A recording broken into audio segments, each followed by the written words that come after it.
I don't know if there's going to be a motion to that, so I can speak to it after the motion. Okay, then I'll wait till after the motion. Thank you, Mayor. Thank you. Mr. Mayor, yes, sir. I just want to address Mr. George Alger, council member.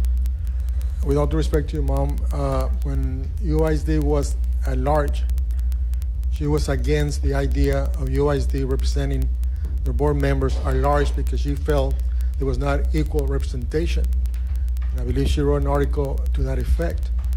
And right now, I believe UISD is no longer at large, but it's by district.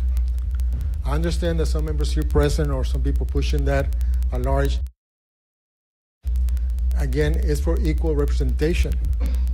At the Kiwanis, I made comments to them when I visited with them last Tuesday that every time that I recite the Pledge of Allegiance, and at that time when we recited, the last 3 words that I told them to focus on was justice for all.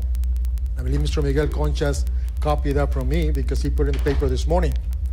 But anyway, all I'm saying is when we're sitting here, like I told the Kiwanis, I, as a man, represent my district and I answer to my constituents. In this table here, I represent the entire city of Laredo. So I have no interest with any special groups. My vote is for the betterment of our citizens and the growth of our city. But to try and do what they want to do, 4 members at large, you know, real that 4 members at large, you need $100,000 to run an entire campaign. Who's going to raise $100,000 campaign in the South Side to get elected citywide? And like I told the Kiwanis, if I want to run for at large, might as well run for mayor. I'm going to spend the same amount of money. By district, we have a hard time raising funds, and you know how long it took you to raise money to run for your district court. So again, it's very hard to raise funds. Imagine that, to raise funds for the citywide.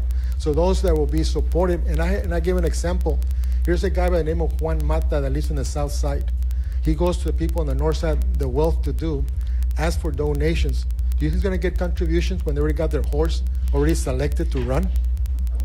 These are people that they already have 4 individuals that are willing to support 100%, because whenever they need something, they're going to pick up the phone, say, don't forget, guys, you're my horse.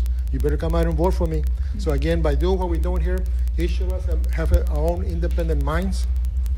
We vote our minds and our interests. You're preaching to the choir. No, I understand. Hold on, please. Mr. Narvaez has the floor. No, but I understand. All I'm saying is that some of these folks that are pushing this item are not clear what they want to do. They just say, sign this document, but they're not really explaining what's behind the document. They're misleading the public.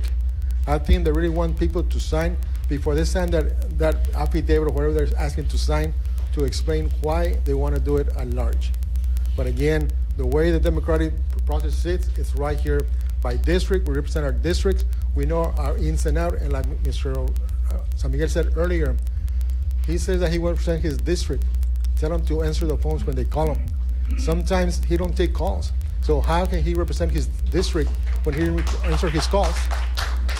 Again, we're here to take responsibility for this job, not to be just taking other people's calls. Thank you. Thank you, Mr. Narvaez.